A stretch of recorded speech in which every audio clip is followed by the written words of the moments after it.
PSU को अगर आप प्राइवेटाइज करो तो कांग्रेस पार्टी के अध्यक्ष हाउस में चिल्लाते हैं कि आप प्राइवेटाइजेशन इसलिए कर रहे हो कि आप एससी एसटी कोटा हट जाएगा तो दलितों को नौकरी का क्या होगा।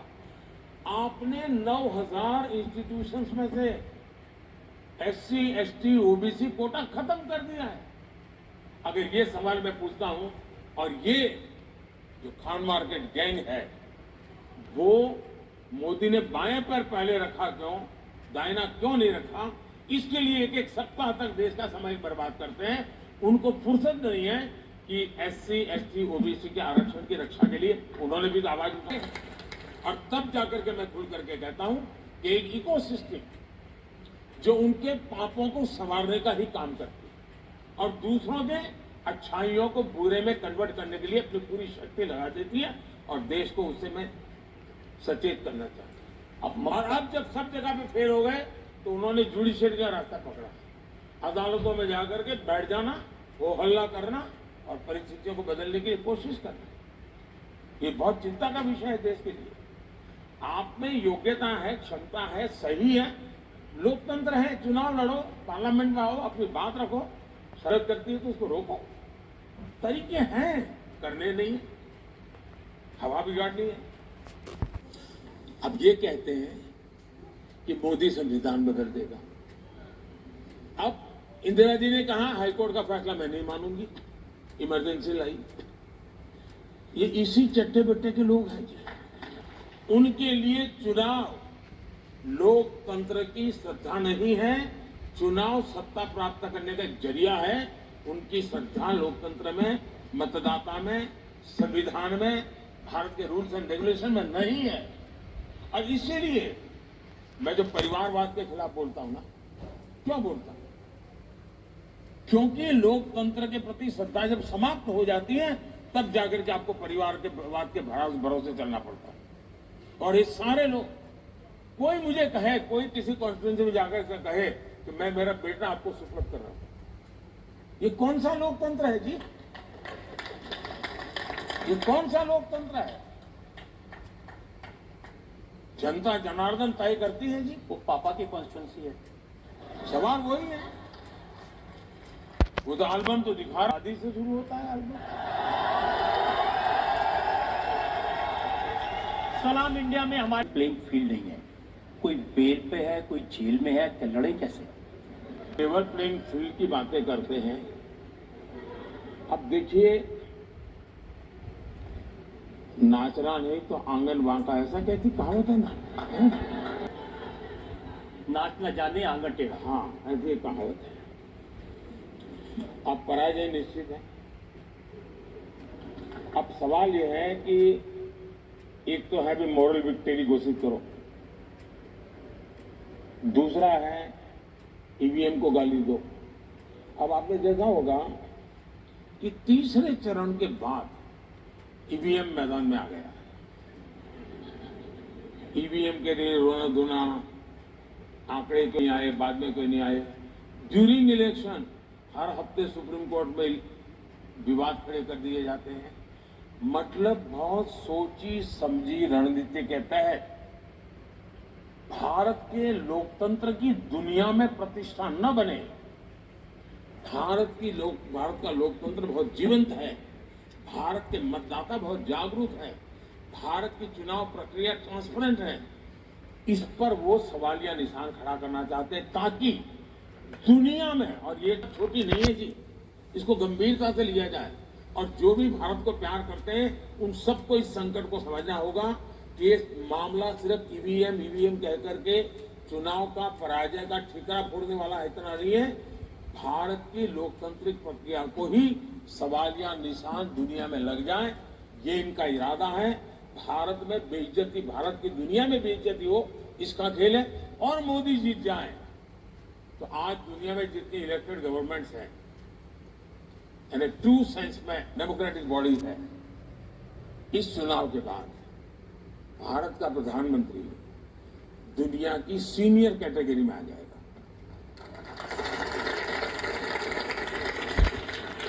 ग्रुप में वो सीनियर मोस्ट होगा डेमोक्रेटिक वर्ल्ड। इनको अभी से हिसाब किताब लगा दें, उनके भी तो एडवाइजर है ना, देख यार, एक तो ऐसा होगा, अभी ऐसा होगा, ऐसा होगा, उसी डर में सब होगा। लेकिन इससे देश का बहुत नुकसान। और लेवल पे भी ये लोग इलेक्शन कमीशन को गाली देते हैं। हमारे देश का चुनावी व्यवस्था कहती है कि अगर कोई पार्लियामेंट सीट में अगर किसी कैंडिडेट की मृत्यु हो जाए तो वो चुनाव स्थगित होता है, ठीक है। अगर कोई उनका कैंडिडेट उसका स्वर्गवास हो जाए तो वो सीट चुनाव स्थगित हो जाता है, उसकी डेट बाद में आती। कोई मुझे बताए कि राजीव गांधी नाम का एक व्यक्ति जो पार्लियामेंट के चुनाव का कैंडिडेट था, उनकी आतंकवाद में हत्या हो गई, उनकी सीट कैंसिल होनी चाहिए थी, रुकनी चाहिए थी चुनाव, लेकिन उस समय के इलेक्शन कमीशन ने पूरे देश का चुनाव रोक दिया। कोई लॉजिक नहीं था। और करीब 21-22 दिन दिए और उनके अस्थि लेकर के पूरे देश में यात्राएं चली और फिर चुनाव की डेट दी गई। तो कौन सा लेवल पे मिल रहा है देश के इलेक्शन कमीशन? और बाद में वो खुद कांग्रेस के कैंडिडेट बन के अडवाणी के खिलाफ चुनाव लड़ रहे थे। आप इलेक्शन कमीशन की बातें करते हो। और इसलिए जो न्यायिक हो रहा है लेवल प्ले फील्ड नहीं लगेगा, वो स्वाभाविक है, क्योंकि उन्होंने अब तक स्पेशल कैटेगरी, स्पेशल फायदा उठाया। मेरी पार्टी के अध्यक्ष, दुनिया की सबसे बड़ी पॉलिटिकल पार्टी, मान्य ऑपोजिशन पार्टी, 26 जनवरी 15 अगस्त को मेरी पार्टी के उस समय के अध्यक्ष को 7वीं 8वीं लाइन पे सीट मिलती थी। पार्टी के अध्यक्ष इस देश के किसी इकोसिस्टम को नोटिस करने का मूड नहीं था। राजनाथ जी अध्यक्ष थे और मैं देखा कि 15 के अंदर उनका एक एमपी जो पार्टी का अध्यक्ष भी नहीं था, उसको 4वीं 5वीं रो में सीट थी। देश भर में तूफान मच गया, अपमान। यानी कैसी आप लोग दरबारी करते हो? किसकी दरबारी करते हो आप लोग? मेरा सवाल है ऐसे लोगों पर। क्या ये लोकतंत्र है? लेवल प्लेट में रहेगा? और जब सच बोलते हैं तो आप लोगों को बुरा लगता है, और अगर सच बोलने की कोई सजा होती है उससे भुगतने के लिए मोदी हमेशा तैयार है। एक बात बहुत बुरी लगने से पहले 2 मुख्यमंत्रियों को जेल में डाल दिया। में डालता है क्या, मुझे बताइए। आपने नोटों के ढेर देखे कि नहीं देखे? आप नोटों के ढेर देख करके आपको क्या लगता है? क्या ये मेहनत की कमाई के पैसे हैं क्या? नोटों के पहाड़ पकड़े जा रहे हैं। अब नोटों के पहाड़ पकड़े जाएं और सरकार कुछ करेगी नहीं तो आप कहेंगे यार कुछ एडजस्टमेंट हो चुका है पीछे से। आप यही कहेंगे। आप दिल्ली के बच्चों की जिंदगी बर्बाद करते हैं। स्कूल के बगल में शराब के ठेके लगा दिए जस्ट करप्शन करने के लिए और न्यायिक पटे। और अगर किसी को देखना है तो सुप्रीम कोर्ट ने झारखंड के सीएम के लिए कल क्या कहा है, दिल्ली के मंत्री के लिए 2 दिन पहले हाईकोर्ट ने क्या कहा है। कोर्ट करती है निर्णय, हम नहीं करते। न हम किसी को जेल भेज सकते हैं, न हम किसी को जेल में रख सकते हैं।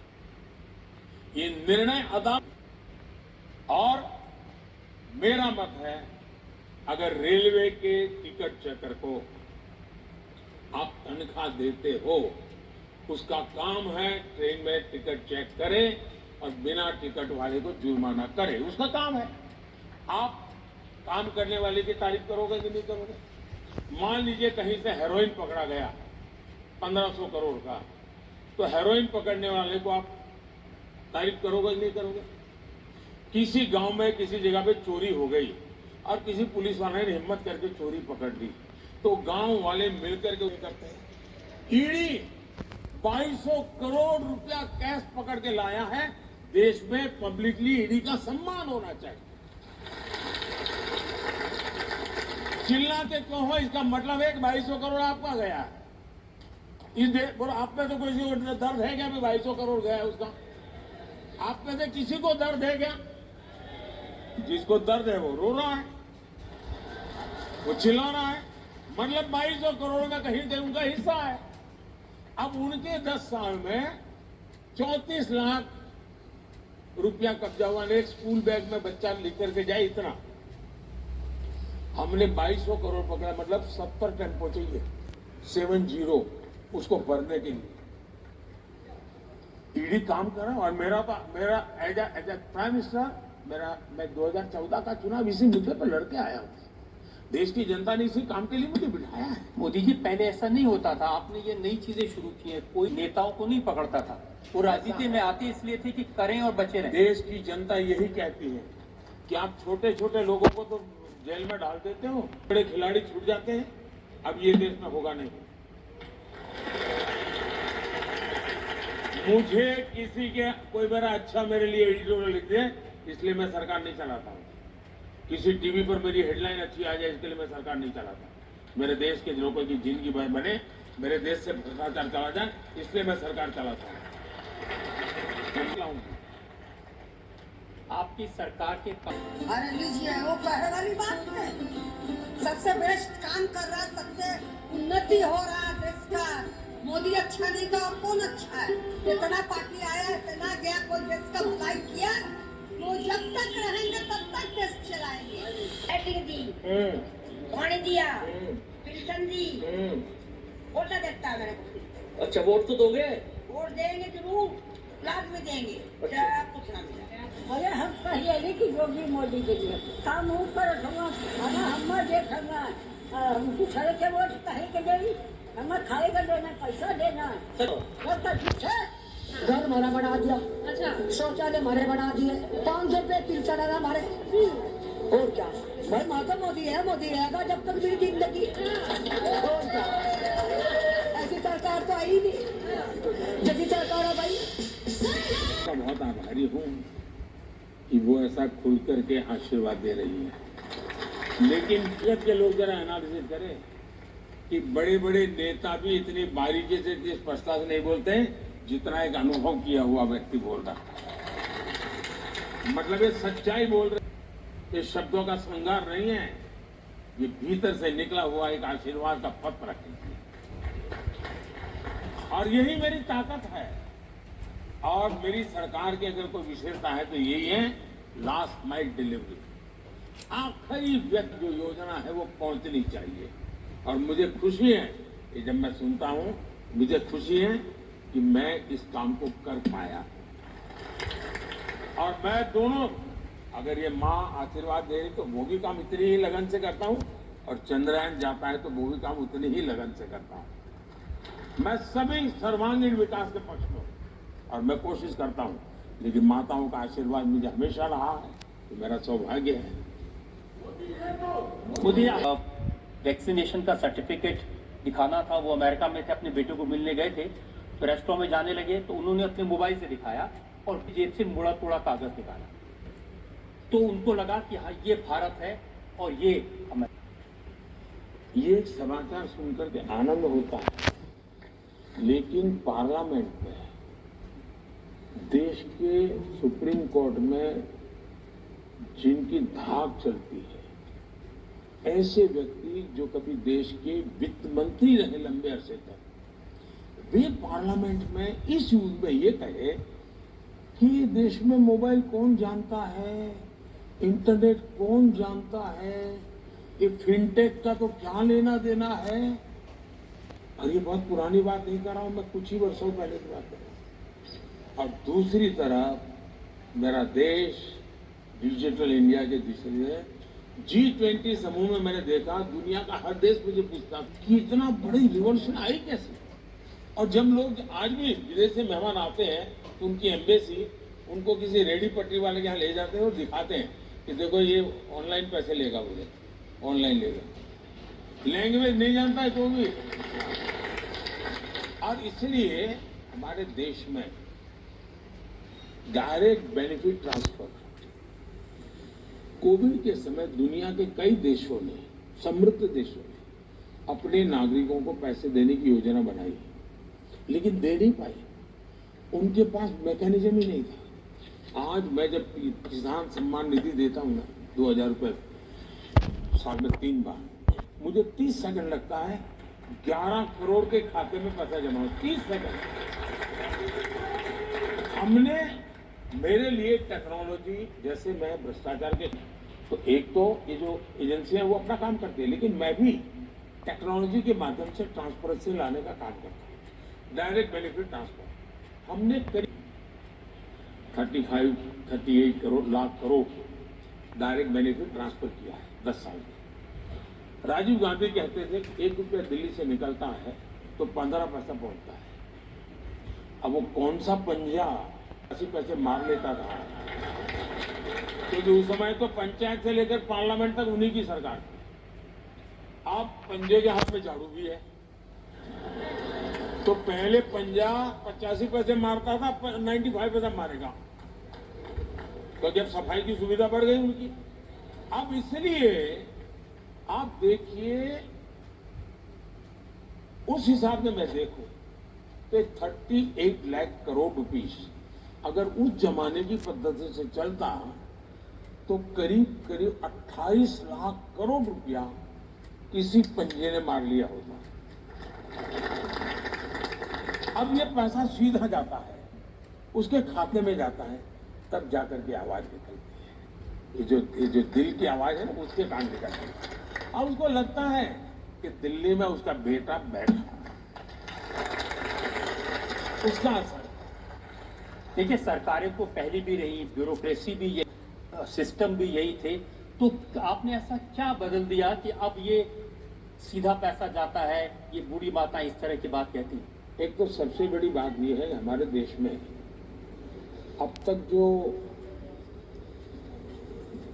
प्रधानमंत्री बने हैं वो ज्यादातर केंद्र की ही राजनीति का हिस्सा रहे हैं। बहुत कम प्रधान हैं जो राज्य में काम करके के आए हैं, और जो आए हैं वो भी बहुत कम समय के लिए उनको अवसर मिला है। मैं देश का पहला ऐसा प्रधानमंत्री बना जिसको लंबे अरसे तक, लॉन्गेस्ट टेन्योर है मेरे स्टेट का, और एक अच्छे राज्य का लंबे अरसे तक मुख्यमंत्री रह करके आए, और वो भी एक ऐसा मुख्यमंत्री जो काम करने वाला मुख्यमंत्री, यानी फाइले खाले देखने वाला, बदलाव की विजन के साथ काम करने वाला। तो मेरे पास वो अनुभव है। तो एक तो उस अनुभव, और जैसे मैंने एक छोटा सा काम किया, शायद मैं पहली बार मीडिया के सामने बात बताता। मैं जब थोड़ा लंबा समय जाएगा तो जी बिल्कुल, आपके दर्शक बाद में तंग आ जाएंगे। नहीं, ये तो देखिए, आप ये बताइए तंग तक आ नहीं जाएंगे। सुनाना चाहता हूं, इससे आपको पता चले कि काम कैसे होता है और कैसे करना चाहिए। मैं अचानक मुझे मुख्यमंत्री बनना पड़ा था 7 अक्टूबर को 2001 को।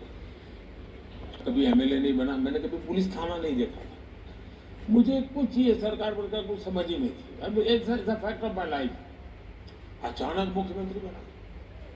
तो भूकंप था वहां, तो भूकंप के कुछ महीनों के बाद मुझे काम मिला, तो मैं शपथ लेने के तुरंत बाद भूकंपग्रस्त इलाके में चला गया, क्योंकि उस शताब्दी का दुनिया का एक बड़ा भूकंप माना जाता है। तो मैं देखा कि लोग तो 7-8 महीने हो चुके थे भूकंप को, शिकायतें कर रहे थे, स्थितियां भी मुझे कोई नजर नहीं आई बदलती। तो मैं देखा कि मैं वापस आया, मैंने मेरे अफसरों की मीटिंग ली, फिर मैंने उनको पूछा कि भाई कैसे है, क्या है, आगे कैसे करेंगे भूकंप का। तो उन्होंने मुझे बताया सारा कि भाई मार्च महीने तक ये होगा, मार्च महीने तक ये होगा, मार्च महीने तक ये होगा। मैंने कहा तुम्हारे दिमाग में है ये जो फाइनेंशियल ईयर घुस गया है उसे नहीं चलता है। मुझे पहली लड़ाई मेरी हुई। मैंने कहा तुम दिमाग में से फाइनेंशियल ईयर निकाल दीजिए, मार्च महीना निकाल दीजिए। 26 जनवरी जब 1 साल होगा, दुनिया भर का मीडिया कुछ कच्छ-भुज में आएगा, उस दिन वो ये देखेगा, तब उसको ही तुम वोट लेके मत खड़े रहना कि मार्च तक का हमारा योजना है। मुझे बताओ तुम दिसंबर एंड तक क्या करोगे, सारा प्रोग्राम प्रीपोन करो। तो अफसरों को लगा यार आदमी को कुछ समझ है। फिर मैंने कोई शायद 43 ब्लॉक्स ऐसे थे जो भूकंपग्रस्त थे, तो मैंने अफसरों को कहा सभी सचिव एक ब्लॉक में जाएगा, फ्राइडे सैटरडे संडे वो वहीं रहेगा भूकंपग्रस्त इलाके में, मंडे को शाम को मैं मीटिंग दूंगा और जो ब्लॉक में आप जाएंगे आप ये मान के चलिए कि आप उस ब्लॉक के चीफ मिनिस्टर हैं, आप ही चीफ मिनिस्टर करके आओ। मैंने कहा अब ये गए वापिस आए, मैंने मीटिंग ली, बोले साहब ये तो हो ही नहीं सकता। मैंने कहा क्यों? ये बोले हमारा नियम ऐसा है। मैंने कहा नियम किसने बनाया? बोले हमने बनाया। क्यों? एयर कंडीशन का बन करके बनाया था। जमीन पे जाकर के आया, उनको पता चला सरकार के बने हुए नियम ही जनता के खिलाफ थे। मैंने कहा ना आप ब्लॉक के सीएम हैं, मुझे बता के आप कैसा सीएम मेरा काम करता है बताओ। उन्होंने फिर सारे नियम बदले, रेगुलेशंस बदले और उनको लगा कि प्रैक्टिकल होना पड़ेगा और सचमुच में दिसंबर एंड तक इतना बढ़िया काम हो गया। और मैंने जनवरी में आकर के दिल्ली में प्रेस कॉन्फ्रेंस की। मैंने दिल्ली में दुनिया के सभी एम्बेसीज को बुलाया था क्योंकि सभी देशों ने मदद की थी गुजरात को। और मैंने देखा कि 22 जनवरी से दुनिया भर का मीडिया मांगता और आप मीडिया देख लेना, सिवाय तारीफ कुछ नहीं हो, सिवाय तारीफ कुछ नहीं। तो गवर्नेंस को कैसे वही विरोध। फिर मैंने यहाँ आया तो क्या काम किया वो दूसरा बताता हूँ। ये सब बड़े बड़े लोग हैं, मेरे जैसे तो सैकड़ों नेताओं को देख चुके हैं, कई लोग तो ऐसे जो 2-2, 4-4 प्रधानमंत्री देख चुके हैं। तो उनके लिए तो ये सब चना ममरा होता है, हकीकत है। तो मैंने मीटिंग की, मैंने कहा भाई ये काम करना है। आप लोग जब मसूरी से निकले होंगे, पहली पोस्टिंग जो आपकी हुई होगी आईएएस का, घर में बड़ी बहुत हैसियत बढ़ गया है वो, मगर पहली जो छोटा सा एरिया रहा होगा जहां आपको भेजा गया होगा, मैंने कहा कि आप वहां वापस जाइए, उसी गांव में जाइए, हो सके तो पूरे परिवार को लेकर जाइए। और उस समय कहाँ रहते थे, दफ्तर कैसा था, उस समय गांव कैसा था, ये सारा अपने परिवार की खर्चा सरकार करेगी। और आकर के मुझे बताइए कि आप वहां से यहां पहुंच गए, जिस गांव को आप छोड़ के आए था वो गांव, मुझे कोई क्लास नहीं लेना पड़ा, सबने आकर के कहा कि साहब हमारी आंखें खुल गई। हम 30 साल पहले जहां गए थे वहां तो वैसा का वैसा हालत है, हमारी जिंदगी तो बदल गई, हमारे बच्चे तो दुनिया में पहुंच गए, वो वही है, किसने बना ही नहीं किया। तो मैं उनको रियलाइज करवाता हूँ, मैं उनको मोटिवेट करता हूँ। इसलिए सरकार वही, दफ्तर वही, फाइल वही, कानून वही, नियम वही, लेकिन अगर थोड़ा तरीका बदल दें तो स्थितियां बदली जा सकती है। और बदल रहा है। मेरा पहला अनुभव दिल्ली में ब्यूरोक्रेसी को तब आया जब मैं प्रधानमंत्री धन स्कीम लेकर के आया और मैंने तय किया कि भाई बैंकों का नेशनलाइजेशन हुआ था, गरीबों के लिए बैंक के दरवाजे खोलने के लिए। इंदिरा जी के भाषण सुन लीजिए आप। और सारी बैंकों को उन्होंने रातों रात जब्त कर लिया था। मैंने यहां देखा कि 50% इस देश के लोग ऐसे हैं कि जिन्होंने बैंक का दरवाजा ही देखा। अब वो कौन है? SC, ST, OBC वही समाज है। मैंने कहा हर एक का मुझे बैंक अकाउंट खोलना है। तो सब बैंक वालों का साहब कुछ तो उन्होंने पूंजी डाली। मैंने कहा उनके पास एक पैसा नहीं है, बिना पूंजी डालना है। तो फिर बोले कि स्टेशनरी का खर्चा होगा। मैंने कहा स्टेशनरी का खर्चा हम सरकारी बजट से देंगे, लेकिन मुझे खाते खोलने। लेकिन बोले साहब हम जब घोषणा कर देते हैं जो भी आएगा, नहीं जो आएगा नहीं, ढूंढना है, किसका खाता नहीं खुला उसके घर जाना है, ढूंढ के लाओ। मैंने सब बताया। हमारे अरुण जेटली जी फाइनेंस मिनिस्टर थे, अब वो यहीं से पले बड़े थे, आप ही के बीच में, तो उनकी दुनिया तो अलग ही थी। तो उन्होंने कहा मोदी जी सब नीचे तक उठ। मैंने कहा ऐसे नहीं भाई, मैं इस मीटिंग में अब मैं आपको भी बैठना होगा।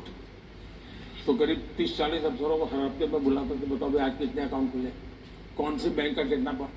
तो बोले साहब प्राइम मिनिस्टर कैसे करता है? तो ये प्राइम मिनिस्टर ऐसा ही है। और पहली बार भारत सरकार के अधिकारियों को पता चला कि काम करने वाली सरकार का मतलब ये होता है। और फिर मैंने बैंक के लोगों से बातें की। मैं एक बैंक करीब डायरेक्ट बेनिफिट ट्रांसफर हुआ है कि अगर वो ना होता, अच्छा जब मैं पहले खाते खुलवाता तो लोगों को लगता था यार मोदी जी के दिमाग में किसी ने भर दिया है। उनको मालूम नहीं है कि मोदी की डिजाइन बहुत लंबी होती है। उस खाते खोलता था, मैं आज उसकी जिंदगी बदल रहा हूं उसके माध्यम से। और आज लाखों करोड़ रुपया बैंकों के उनके नाम पे जमा है जी, जो कभी बेचारे घर में अनाज के अंदर छुपा करके रखते थे पैसे, और कभी पति की आदत, ये दिल्ली जैसी सरकार हो, किसी को शराब पिलाने की आदत डाल दी हो, तो वहां से वो पैसे ही मार लेता था। तो मैंने कईयों की जिंदगी बचाई है। उन्होंने तो अच्छा किया था एक के साथ। इसका कारण है कि उनको हर बोतल पे पैसा कमीशन मिलता है। भ्रष्टाचार उनका बोतल पे है, और इसलिए वो फ्री देने में कमीशन उनका तो पक्का है। वो ये कहते हैं कि बाकी जगह तो नोटों पे मिलती हैं, मेरे यहाँ एक चवन्नी भी नहीं मिली। ऐसा है कि वो अफसर रहे हुए, इसको मालूम है सरकार किस प्रकार से करती है, वो तो घेराबंदी कर ही लेंगे। जो अनुभवी चोर रहता है ना, उसको बड़ी सुविधा रहती है। जो सरकार में रहा हुआ अफसर होगा, उसको मालूम होगा ईडी ऐसे जाएगी, सीबीआई ऐसे जाएगी, पर इतनी चीजों को चौक चलिए, फिर प्रॉब्लम नहीं होगा। तो सोच के रखता है। जैसा कोई भी पॉलिटिकल लीडर आएगा तो आप आराम से तय कर सकते हैं कि ऐसा करते सवाल पूछने हैं, उनका बार बार हमें पूछना होता है कि इतनी ज्यादा इन्फ्लेशन को कैसे कंट्रोल किया इंडिया ने पोस्ट कोविड और इतनी वॉर्स के बाद भी। दूसरे मुल्क हैं, वहाँ जो लोग रहते हैं वो इनको कहते हैं कि भाई हमारे यहाँ तो इतनी महंगाई है, यूरोप में, अमेरिका में, ये मोदी जी ने कैसे कंट्रोल करके रखा है। ऐसा है कि मैं जब कोविड के समय, मैं बहुत लोगों को मिलता था, कोविड के समय वीडियो कॉन्फ्रेंस से बात करता था, तो दुनिया भर के मैं नोबेल प्राइज विनर वगैरह ऐसे ऐसे लोगों से भी मैं स्थितियों में, क्या लगता है आपको। और मुझे, और यहाँ आपने देखा होगा जो लोग आज उद्योगपतियों को गाली देते हैं, उन लोगों ने कोविड के समय बयान है कि आप उद्योगों को पैसे दो, उनके बयान है। उनके थियरी था नोट छापो नोट बांटो, वरना देश बचेगा नहीं। अब ये एकेडमिक वर्ल्ड के इकोनॉमिस्ट लोग थे, नोबेल प्राइज विनर लोग भी मुझे आकर के मिलते थे। मैंने कहा मैं ऐसा कुछ नहीं करूंगा, मैं न नोटें छापूंगा न मैं नोटें बांटूंगा। ये एक निर्णय में अकेले, पूरी दुनिया में शायद मैं अकेला इंसान हूं जिसने इतना बड़ा कठोर निर्णय किया। मैंने कहा मैं बांटूंगा तो अनाज बांटूंगा, मेरे गरीब के घर का चूल्हा जल, वो भूखा नहीं रहना चाहिए, बाकी सब संभालूंगा। और फिर मैंने एमएसएमई को कहा कि बैंक से आपको क्रेडिट देने की मैं व्यवस्था करता हूं, आप बैंक से क्रेडिट लीजिए और अपनी ताकत बताइए, तो उनको मैं अवसर दूंगा। उन सारी नीतियों का क्यूमुलेटिव इफेक्ट ये हुआ कि मेरे यहाँ जो नोटों बांटने के कारण जो इन्फ्लेशन की स्थिति बनती है, मेरा देश उस चक्कर में नहीं फंसा। ये अचानक नहीं हुआ है, एक के बाद एक कदम लिए हैं जिसका परिणाम है। और इन कदमों के पीछे कोई एकेडमिक इकोनॉमिक्स मुझे काम नहीं आ सकता है। मेरा 13-14 साल का मुख्यमंत्री के नाते जो अनुभव है वो मुझे काम आया है। मैं आपको हैरानी होगी जान करके, हिंदुस्तान में शायद नेशनल लेवल पे मैं अकेला एक ऐसा लीडर हूं, शायद जिसने इस देश के कम से कम 90% डिस्ट्रिक्ट्स में रात्रि मुकाम किया। इस देश के 90% डिस्ट्रिक्ट में रात्रि मुकाम किया हुआ मैं इंसान हूं, सोकर के निकला हुआ इंसान, और इसलिए मुझे जमीनी चीजों की समझ है। और यहां मेरे पास इंफॉर्मेशन के रिसोर्सेज है। इन सबको जब मिलाकर के मैं निकालता हूं, उसमें से पॉलिसी बनती है, और उसका परिणाम है कि इंदिरा जी के समय सबसे ज्यादा इन्फ्लेशन था हमारे देश में। मनमोहन सिंह के समय आज से भी ज्यादा इन्फ्लेशन। इतना ही नहीं, अगर लाल किले से पंडित नेहरू का एक भाषण आप यूट्यूब पर जाएंगे, मैं चाहूंगा कि ये गूगल गुरु वाले जितने विद्यार्थी हैं वो जरा यूट्यूब पर जाकर के देखें। पंडित नेहरू का लाल किले का भाषण है, और लाल किले के भाषण पे वैसे जी का भाषण सुनिए, नेहरू जी का सुनिए, राजीव गांधी जी का सुनिए, मनमोहन सिंह जी का सुनिए, इन सब के भाषण में एक चीज कॉमन है, एक गरीबी हटाओ, दूसरा महंगाई। इन सब के भाषण में लाल किले से। और कारण क्या दिया नेहरू जी ने? नेहरू जी ने कारण ये दिया कि महंगाई बहुत है, मैं जानता हूं आपको तकलीफ होती होगी, लेकिन आपको पता है नॉर्थ कोरिया और साउथ कोरिया में लड़ाई चल रही है, उसके कारण हमें जरा महंगाई का मार झेलना पड़ रहा है। ये उस समय उनका महंगा, तब दुनिया का ग्लोबलाइजेशन का माहौल कहीं नहीं था। नॉर्थ कोरिया साउथ कोरिया की लड़ाई से भारत का कोई लेना देना नहीं था। उसके बाद भी भारत की महंगाई के लिए उन्होंने ठिकरा फोड़ा था नॉर्थ कोरिया साउथ कोरिया की लड़ाई। नेहरू जी का भाषण अवेलेबल है, ये मैं ऐसे नहीं बोल रहा हूँ। अभी तो जो लड़ाइयाँ चल रही हैं उसमें फूड, फर्टिलाइजर एंड फ्यूअल तीनों पर सीधा इम्पैक्ट। इसके बावजूद भी आज दुनिया में यूरिया की बोरी 3,000 रुपये में बिकती है, मेरे देश के किसान को 300 रुपये से भी कम में मिलती है। हमने हर चीजों को उस प्रकार से सिस्टमैटिक कंट्रोल किया हुआ है। उसका परिणाम यह है कि देश में ब्लैक मार्केटिंग भी नहीं चल रहा है, देश में स्कैरसिटी की भी समस्या नहीं आ रही है, ठीक ढंग से चला पाए हैं। ये लोग इतनी गालियां दे रहे हैं, लेकिन चिपकती क्यों नहीं है? चिपकती इसलिए नहीं कि ये पुराने डायलॉग लेके घूम रहे थे। अब आप पुराने डायलॉग से नई फिल्म बनाओगे तो नहीं चलेगी, बेकार में मेहनत कर रहे हैं। आज हमारे साथ हैं भारत के प्रधानमंत्री। देखी है, उसमें सोनिया गांधी जी जो कर रही हैं वो राहुल गांधी जी के लिए कर रहे हैं, लालू प्रसाद यादव जो कर रहे हैं वो तेजस्वी यादव के लिए कर रहे हैं।